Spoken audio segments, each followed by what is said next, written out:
Hey, I want to show you something. Check this out.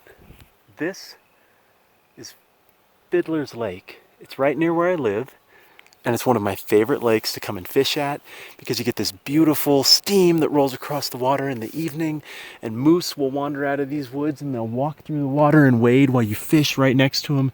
It's beautiful and quiet and pristine, and the air is cool, and it's perfect in every way but one. It's covered in mosquitoes for most of the year, and there's nothing that ruins a perfectly nice evening of fishing an alpine, pristine mountain lake like mosquitoes. And likewise, there's nothing that ruins a perfectly nice trip to a lovely place like Rome, like a shipwreck, a near mutiny, and getting bit by some venomous snake on an island. That's what happens to Paul in Acts chapter 27, and this has become ridiculous. I'm Matt. This is the 10-minute Bible hour. I just stepped in a bog. Here we go. Acts 27 isn't the longest chapter in the book of Acts, but it feels like it because it's one big chunk of story.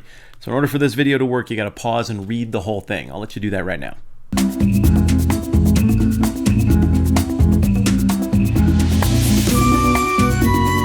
Acts chapter 27 opens with Paul about to receive his long-awaited prison transfer from Caesarea, where he's been held for the last couple of years, to Rome, which is the place where the story is supposed to end. I mean, all of this has been about the challenge of Paul, this main character in the story, finding a way to take the message of Jesus to the ends of the earth. And a few chapters ago, that was unfathomable. There is no way this backwoods, simple, poor guy who people like to beat and stone is going to get an audience with the emperor. But over the last few chapters, it's taken shape. And now we're just a boat ride away from making it happen.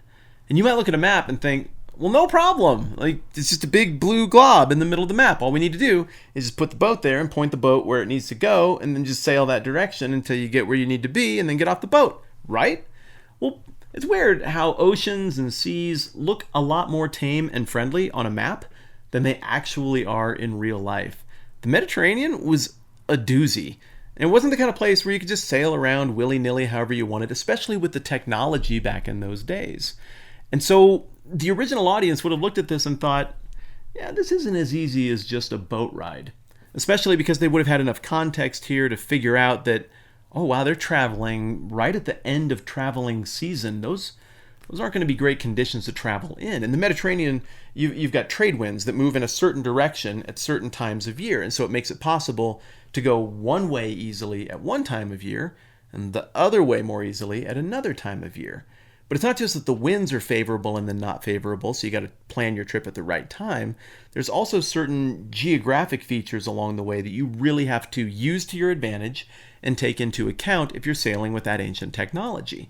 And one of the things you had to look out for was the northern coast of Africa. The Sahara Desert just blows into the Mediterranean Sea. It really extends into the Mediterranean Sea with just little bits of water over the top.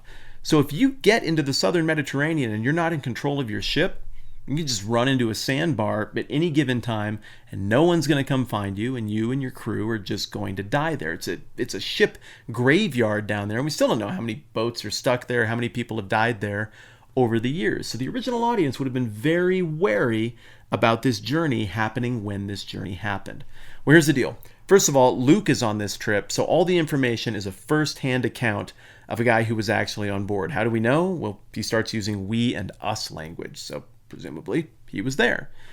But another interesting thing is this trip isn't going to be on a formal Roman ship overseen in a formal Roman way. This is a hybrid effort between the public sector and the private sector. The Romans went and hired an Alexandrian Egyptian grain ship.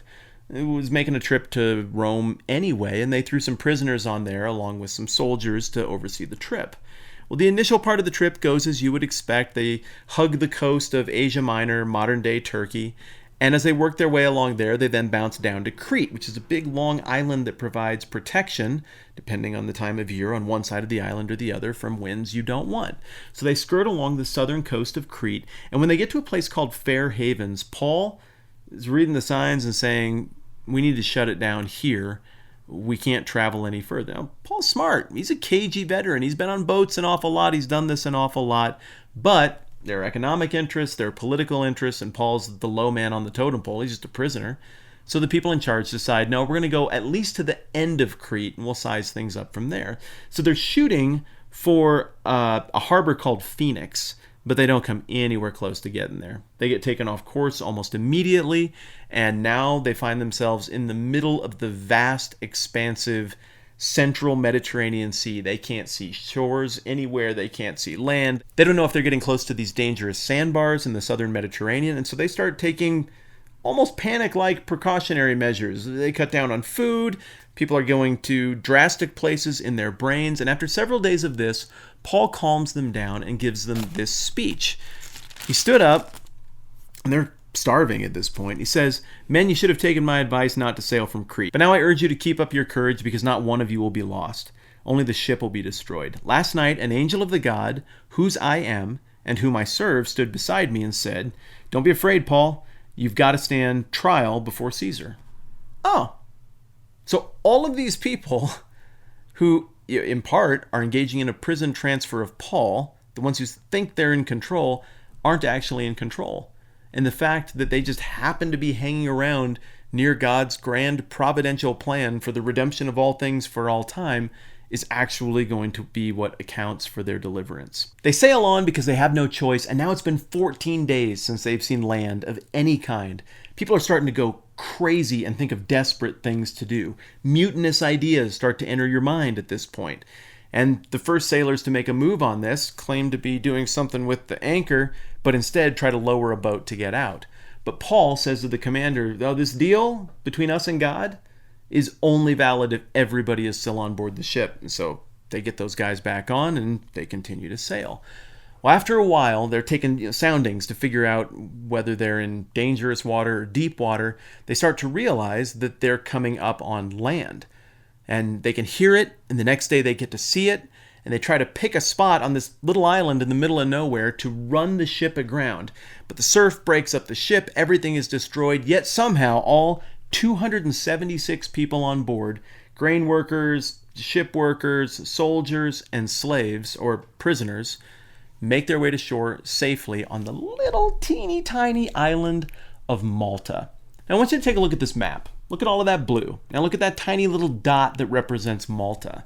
What are the odds of your ship blowing to that exact spot and running aground? And as a result of that providence, the hero is still on track to be able to complete his very unlikely hero's journey to go and deliver this message to the ends of the earth and complete this thing that God has assigned him to do for the purposes of the redemption of the whole world. Final thought. I think what Luke is doing here as the author of Acts is taking a spiritual truth that he's been talking about through his whole document and illustrating it in a physical, tangible way. The message is that the words of Jesus, the message of Jesus, saves. Paul is communicating this message, and we see all kinds of people abstractly respond to this, and they come to understand that they are in a difficult position existentially, that they are adrift and apart from God in a spiritual sense, and that they need the grace of God and the salvation of God to resolve that. But it's just a lot of fancy sounding religious words to most people, and it's very abstract, and we can think in abstract terms. But if you're anything like me, or I think most people, having some kind of physical illustration to go with those abstractions really helps it make sense. I might struggle to picture what it's like to be adrift in my existence spiritually apart from God. But I can picture what it's like when I'm driving along and I hit a patch of black ice and all of a sudden I'm doing 60 miles an hour, but I'm not in control of my vehicle anymore. The original audience especially could understand what it's like to be out in the middle of the sea in horrible weather and have no idea which way land is, and to feel completely out of control of their own fate and even resigned to their own destruction. But in this story, along comes God. Along comes this message of hope. And there's an invitation implicit in that to cling to that message of hope, to ask our questions like we did over the last 4 chapters with Festus and Felix and Agrippa and everybody else, but to arrive at a point of saying, all right, I can muse on this as long as I want like those guys did, but eventually I got to decide where I land on this thing. Am I going to respond to what all of this has been about with Jesus and respond to this message of hope with trust and with confidence that it can save? Or will I continue to muse? I think Luke has done an artful job of bringing us around to the place where, even as modern readers, we have to wrestle with that question.